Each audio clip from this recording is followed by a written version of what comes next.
유월절 양을 잡을 무교절이라 이른지라. 예수께서 베드로와 요한을 보내시며 이르시되 가서 우리를 위하여 유월절을 준비하여 우리로 먹게 하라. 여짜오되 어디서 준비하기를 원하시나이까. 이르시되 보라, 너희가 성내로 들어가면 물 한 동이를 가지고 가는 사람을 만나리니 그가 들어가는 집으로 따라 들어가서 그 집 주인에게 이르되 선생님이 내게 하는 말씀이 내가 네 제자들과 함께 유월절을 먹을 객실이 어디 있냐 하시더라 하라. 그리하면 그가 자리를 마련한 큰 다락방을 보이리니 거기서 준비하라 하시니 그들이 나아가 그 하신 말씀대로 만나 유월절을 준비하니라. 아멘. 오늘 이 말씀을 가지고 무엇을 준비하고 있는가 라고 하는 그 말씀의 제목으로 이 종료주일 함께 말씀을 나눠보기로 합니다. 우리나라 최대 명절 하면 딱 떠오르는 그런 명절이 있죠. 가장 먼저는 추석이라고 하는 그런 명절이 떠오릅니다. 그래서 민족 최고의 명절, 또 민족 대이동 뭐 이런 표현들을 뉴스 화면에서 이제 보는 경우가 참 많습니다.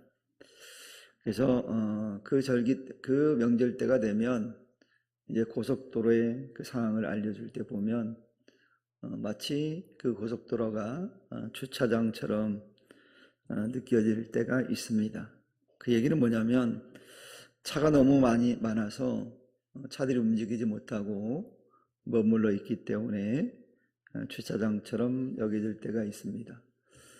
우리나라가 정말 도로가 잘 이제 뚫렸음에도 불구하고 이런 일들은 매년 반복되기도 합니다.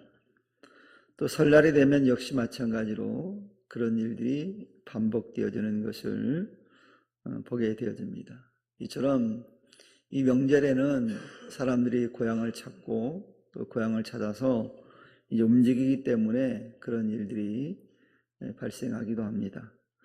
고속도로뿐만 아니라 요즘에는 또 공항이 굉장히 붐빈다고 그럽니다. 요즘은 이제 고향을 찾는 이들도 있지만 또 회의를 찾는 일이 많은 것 같아요. 그래서 그런 모습을 보면서 대한민국이 선진국이다 그렇게 얘기합니다. 근데 많은 세계에서는 대한민국을 보면서 선진국이라고 얘기하는데 대한민국 사람들만 아직도 선진국이 아니라고 생각하고 산다고 그럽니다. 실제 지표에서 보면 이미 한국은 선진국입니다.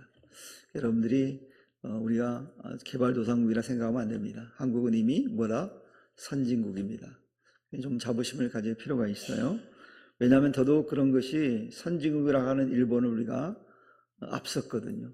일본 선진국을 앞섰는데 선진국이 아닌 건 이상하잖아요. 선진국이거든요. 이처럼 공항에 가면 또 그런 선진국이다 하는 느낌을 받을 때가 있습니다. 그리고 외국 공항들을 가보면 인천공항이 참 대단하다라는 걸 더 느낍니다. 그러니까 한국 사람들이 때로는 해외에 가볼 필요성도 있다라는 생각이 들 때가 있어요. 그냥 자부심이 생기거든요. 인천국제공항이 얼마나 대단한지, 그리고 영종도가 얼마나 대단한지. 여러분들은 어디에 살고 있습니까? 영종도가 속한 인천에 살고 있어요. 얼마나 대단한 프라이드를 가질 수 있는 환경을 우리가 가지고 살고 있습니다. 그러니까 인천에 산다는 건 자부심을 가지기를 축원합니다. 한 가지 팁을 드리면, 혹시 그거 보셨는지 모르겠지만 그 영종도로 가는 다리가 하나 더 생겼잖아요. 근데 인천 사람들은 무료로 제공한다고 합니다. 모르셨어요? 네. 내일 30일인데 30일 날은 출생 연도가 짝수인 사람이 신청하면 된대요. 그래서 신청하면 거기다 차 넘버를 기록하면 인천 사람이랑 입증되면 2,000원 받던 거 무료라는 거예요. 그리고 또 그거 믿고 영종대교, 인천대교 타고 가면 거기는 무료 아닙니다. 하여튼 영종도로 가는 다리 가운데 새로 생긴 청라에서 가는 다리만 등록하면 무료라고 그럽니다. 그랬더니 또 알려줬더니 주일날 놀러 가면 또 안 됩니다. 그러면 아무튼 그런 것을 보면서 우리나라가 그런 여러 가지 면들을 보면서 선진국이다라고 얘기를 합니다. 그리고 사람들이 이동하는 모습을 보면 또 계절에 따라 사람들이 관광하는 모습을 보면 이미 선진국이 되었다라는 걸 볼 수 있어요. 예전에는 그렇지 못했거든요. 왜요? 가난하니까 갈 수가 없었거든요. 요즘은 그렇지 않잖아요. 그래서 요즘은 운동 경기장에 열심히 응원하는 사람도 많잖아요. 선진국의 모습이 다 우리나라에 있어요. 여러분들이 오늘부터는 우리나라도 선진국이다라는 의식을 가지고 살았으면 좋겠어요. 이처럼 대명절이 되면 그런 일들이 있습니다. 그럼 유대인들에게 있어서 최대의 명절은 뭘까요? 유대인들은 바로 유월절입니다. 여러분, 유월절은 왜 그들에게 최대 명절이냐? 그들에게 구원의 날이자 오랜 종살이로부터 그 종살이를 끝내고 회방날이기에 최고의 날이고 최대의 명절이었어요. 그래서 이 유월절이 되면 최고의 축제로 그들이 지키기 위해서 예루살렘으로 이스라엘 백성들이 모여들었거든요. 그 하나님께서 특별히 모세를 통해서 이스라엘 백성들에게 반드시 지켜야 될 그런 절기를 명하십니다. 그 핵심이 바로 어떤 절기냐면 유월절입니다. 반드시 지켜야 될 절기예요. 그래서 유월절이 다가오면 전 세계에 흩어졌던 그 유대인들은 이 절기를 지키기 위해서 고국의 수도인 예루살렘으로 그들이 돌아왔다는 거예요. 뭐 하기 위해서요? 절기를 지키기 위해서. 그래서 이 절기를 통해서 유대인들은 자신들의 민족의 정체성을 확인하는 그런 날이기 때문에 그들이 몰려들었다는 거예요. 그래서 이 이스라엘 백성들을 유대인들은 1년 내내 이 유월절을 지키기 위해서 준비하고 기다립니다. 그래서 유월절이 되면 유대인들이 고국 예루살렘으로 몰려든 거예요. 그러니까 얼마나 분벽했습니까? 이러한 중요한 절기를 앞두고 예수님께서 뭐 하십니까? 예루살렘에 입성을 하십니다. 그걸 기념하기 위해서 우리가 종료주일이라 해서 예배를 드리고 지키는 거예요. 이처럼 예수님께서 예루살렘에 입성하고 난 다음에 가장 먼저 하신 일이 뭐냐면 제자들과 함께 유월절 만찬을 나누기 위해서 이제 유월절 준비를 하셨어요. 오늘 본문은 바로 그 준비 과정을 주님이 보여주십니다. 그런데 본문은 예수님의 거룩한 준비하는 대조적으로 전혀 다른 의도를 가지고 유월절을 준비하는 이들도 있었다는 얘기예요. 오늘날 말하면 예배를 드리러 올 때 은혜 받기 위해서 성도들이 대부분 오는데 때는 어떤 이들은 그렇지 못한 모습으로 예배당에 오는 사람들도 있다는 얘기예요. 바로 그런 사람들이 있었다는 거, 예수님 당시에도. 특별히 본문 앞부분에 보면 유월절을 맞이하면서 무언가를 준비하는 종교 지도자들의 모습이 등장을 합니다. 상식적으로 생각할 때 유월절은 하나님께 받은 은혜, 즉 구원의 은혜에 감사하는 그런 절기입니다. 그렇다고 한다면 백성을 신앙으로 인도해야 될 종교 지도자들은 누구보다도 어떻게 해야 됩니까? 앞장서서 감사의 제사를 준비함이 마땅합니다. 왜냐하면 종교 지도자들이잖아요. 그들이 앞장서서 이 감사의 제사를 준비해야 되는 거예요.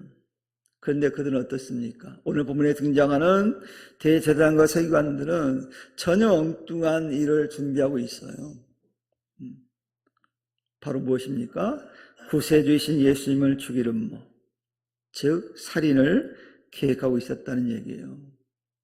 여러분, 감사해야 될 그 절기에 은혜를 기억하며 하나님께 예배해야 할 그 순간에 그런 예배보다는, 제사보다는 살인을 계획하고 있었다는 거예요.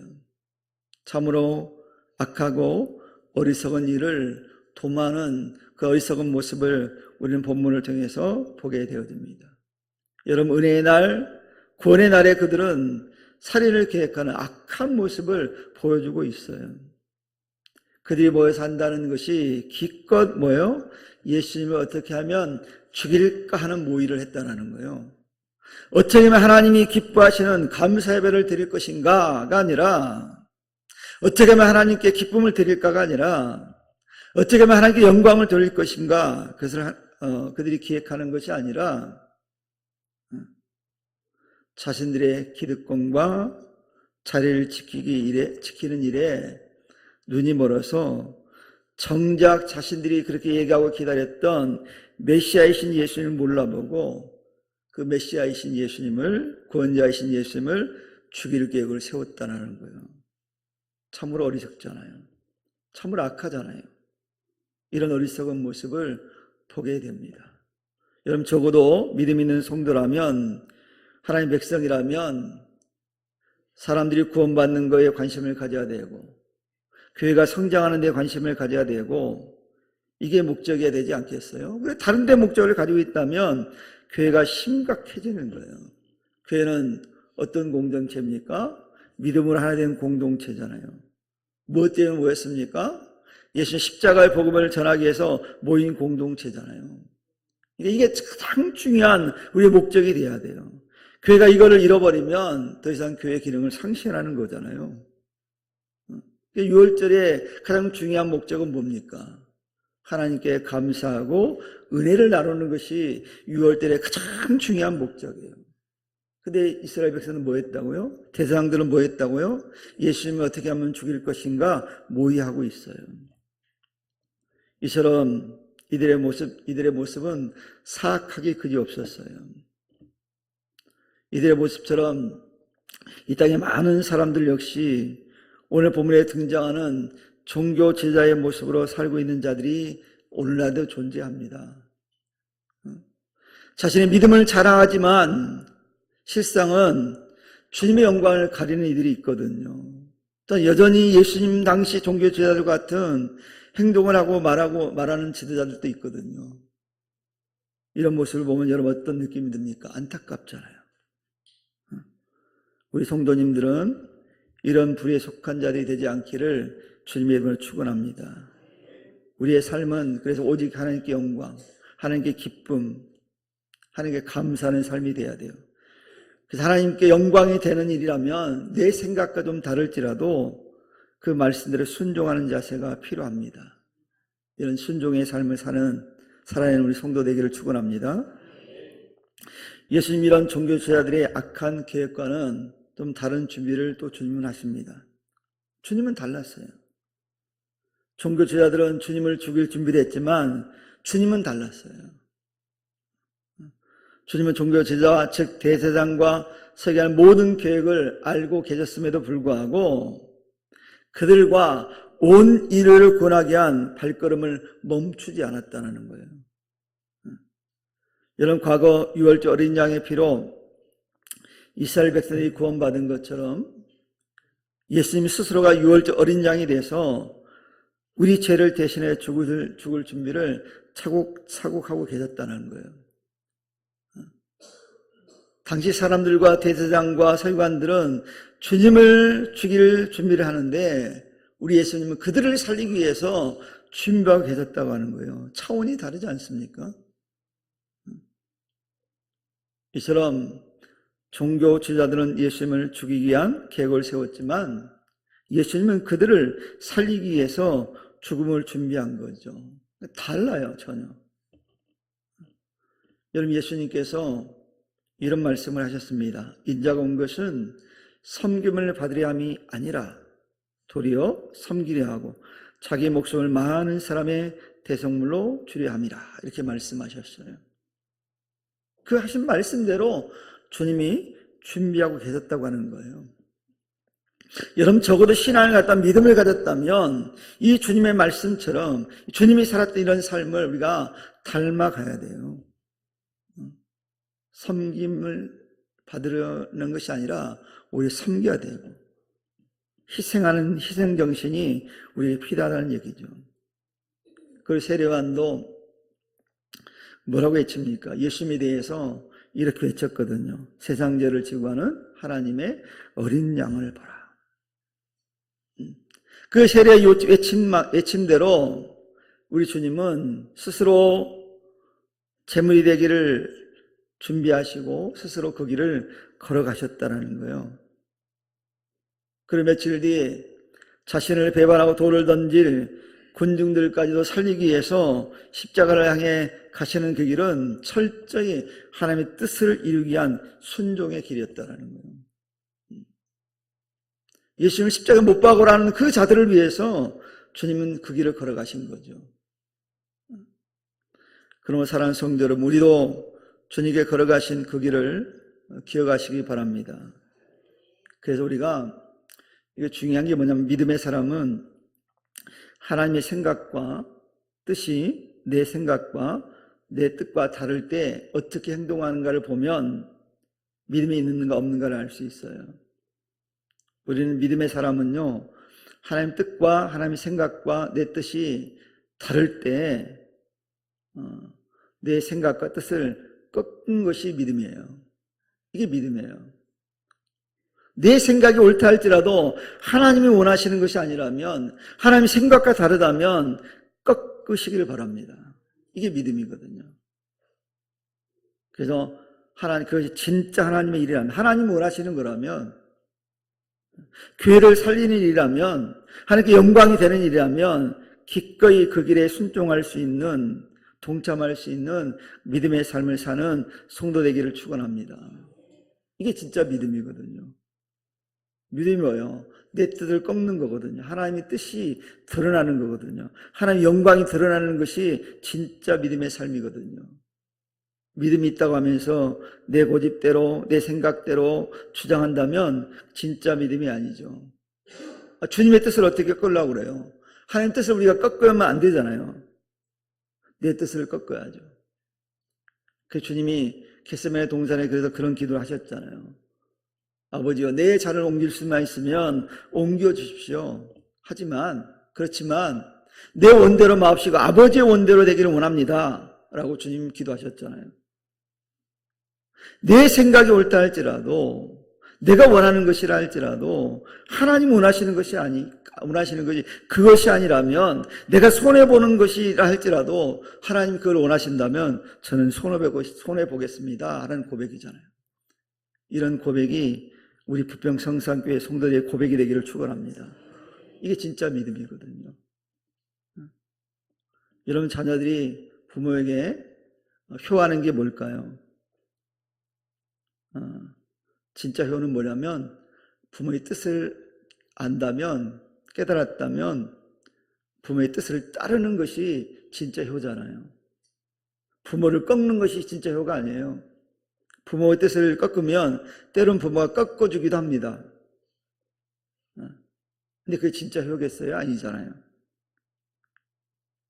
때론 하나님께서 우리가 너무 지나치게 주장하면 그래 한번 해봐라 하고 하나님 놔둘 때가 있거든요. 그럼 여러분 누구 손해입니까? 결국 내 손해가 돼서 돌아오거든요. 그런 삶을 살지 않기를 바랍니다. 그걸 또 보면 안타깝게도 제자 중에서 주님의 뜻과는 반대되는 악한 도구가 되어서 유월절을 준비하는 이가 있었습니다. 누굽니까? 여러분이 잘 아는 가룟 유다입니다.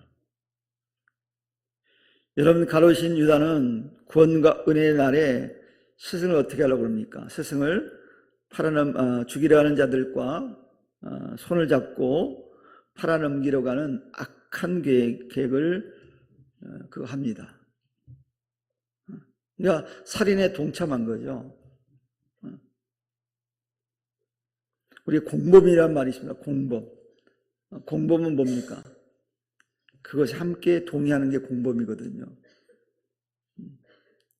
요즘은 우리가 예를 들어서 누가 막 싸우고 있어요. 그럼 그 자리에 있어도 공범으로 취급받잖아요. 내가 싸우지 않았어도. 왜요? 그들과 함께 그 자리에 있었다는 것 때문에 공범으로 몰리는 거예요. 근데 오늘 가룟 유다는 적극적으로 예수님의 살인에 동참을 하고 있어요. 여러분, 제자가 뭡니까? 제자라면 그 스승의 일에 동참하는 것이 제자됨이거든요. 자신의 욕심을 버리고 스승의 사역에 동참하는 것이 제자됨이에요. 근데 유다는 어땠습니까? 그는 자신의 욕심을 채우기 위해서 제약의 구덩이로 들어간 거예요. 참으로 어리석잖아요. 우리는 가론유다 같은 그 어리석은 성도가 되지 않기를 바랍니다. 저주의 길이잖아요. 반면에 여러분, 오늘 베드로와 요한이 등장하는데 그들은 주님의 말씀에 순종해서 최후의 만찬 자리를 준비하는 사명을 감당해냈습니다. 주님께 제자들에게 유월절 만찬을 준비하라고 이제 말씀하시면서 이렇게 명하십니다. 뭐라고 명하냐면 성내로 들어가 물동이를 이고 가는 사람을 따라가 그 집 주인에게 객실을 물으라. 그러면 그 객실을 내어줄 거라는 거죠. 이런 주님의 명령 여러분 어떻습니까? 순종하기에 쉽습니까? 뭐 사전에 예수님께 내가 예약을 해놨으니 가서 그렇게 해라 라고 얘기했다면 쉽겠죠. 그런 얘기를 하신 게 아니에요. 그냥 준비하라고 하신 거예요. 어떤 한 사람을 물동이를 이고 가는 그 사람을 따라가라는 거예요. 그 사람이 누가 될지 어떻게 압니까? 그러니까 아주 생소한 명령이잖아요. 그런데 베드로와 요한은 그 생소한 주님의 명령임에도 불구하고 그들은 토를 달지 않습니다. 기록된 대로 그들은 오직 말씀에 의지해서 묵묵히 그들이 주의 명령을 따라서 유월절 만찬을 준비하고 있어요. 여러분, 이들의 순종은 주님의 사역에 귀한 힘이 되었다는 것을 우리는 알 수 있습니다. 물론 훗날 이들이 주님 십자가에 달리실 때 뿔뿔이해서 도망가긴 했지만 아무튼 이 베드로와 요한은 이처럼 순종하는 삶을 살았어요. 그렇기 때문에 훗날 부활하신 주님께서 배신한 그들을 찾아와서 다시 이렇게 세우시고 그들을 사용하시잖아요. 왜요? 그들은 순종할 줄 아는 자라는 걸 주님이 아시잖아요. 그럼 우리도 오늘 베드로와 요한처럼 주의 말씀에 앞에 묵묵히 순종의 길을 걷는다면 하나님 우리를 쓰실 거예요. 우리 하나님 순종하는 자를 쓰시거든요. 그러므로 오늘 이 시간 사랑하는 성도 여러분, 주님의 말씀에 순종하는 제자의 삶을 살 수 있는 믿음의 사람 되기를 축원합니다. 분명히 사무엘이 얘기했잖아요. 순종이 제사보다 낫다고. 하나님 말씀에 순종하는 것이 그만큼 중요한 거예요. 오히려 제사를 하나님이 가장 기뻐하시는 것인데 하나님 기뻐하시는 그 제사보다도 더 나은 게 뭐냐? 순종이라고 말씀하고 있어요. 순종밖에 없다는 거예요. 그래서 여러분, 순종하는 삶을 통해서 하나님의 사람으로 우뚝 서시기를 축원합니다. 그럼 과연 우리는 이 시간에 무엇을 준비하고 있어야 되겠습니까? 6월달에는 똑같은 시간을 보내면서 사람들의 모습은 제각각이었습니다. 누군가는 제약을 도모하고, 누군가는 자신의 이익을 계산하고, 누군가는 주님의 뜻을 위해서 생명을 내보고 순종했던 사람들이 있습니다. 오늘 우리는 이 종료주일과 다가올 부활주일을 준비하면서 우리 자신을 한번 되돌아봤으면 좋겠습니다. 과연 나는 어떤 준비를 하고 있는가? 어떤 준비된 삶을 살고 있는가? 우리 자신을 한번 돌아봤으면 좋겠어요. 그래서 과연 나는 주님을 위해서 무엇을 준비하고 있는지 한번 자신을 돌아봤으면 좋겠어요. 베드로와 요한처럼 주님 편에 서서 순종하고 있습니까? 혹시 교회 안에 직분을 가졌음에도 불구하고 사명보다는 나를 드러내는 일에 주님의 뜻보다는 내 형편과 욕심에 더 마음을 두고 있지는 않습니까? 우리 자신들 한번 돌아봤으면 좋겠어요. 말로는 주님의 제자라고 고백하지만 실상은 무늬만 제자인 채 세상을 향한 욕심을 준비하고 있는 것은 아닌지 자신을 한번 냉정하게 점검할 수 있기를 바랍니다. 또 말로는 주님이 사랑한다고 하면서 전혀 주님과는 상관없는 나만을 위한 삶을 살고 있지 않는지 우리 자신들을 돌아보시기 바랍니다. 그러니 사랑하는 성도 여러분, 이 시간 우리가 기억해야 될 것은 예수님은 우리를 영원한 사망에서 건지기 위해서 십자가의 길을 가셨습니다. 우리 이 같은 주님의 은혜를 기억할 수 있기를 바랍니다. 이 은혜를 기억한다면 어떻게 감사하지 않을 수 있겠어요?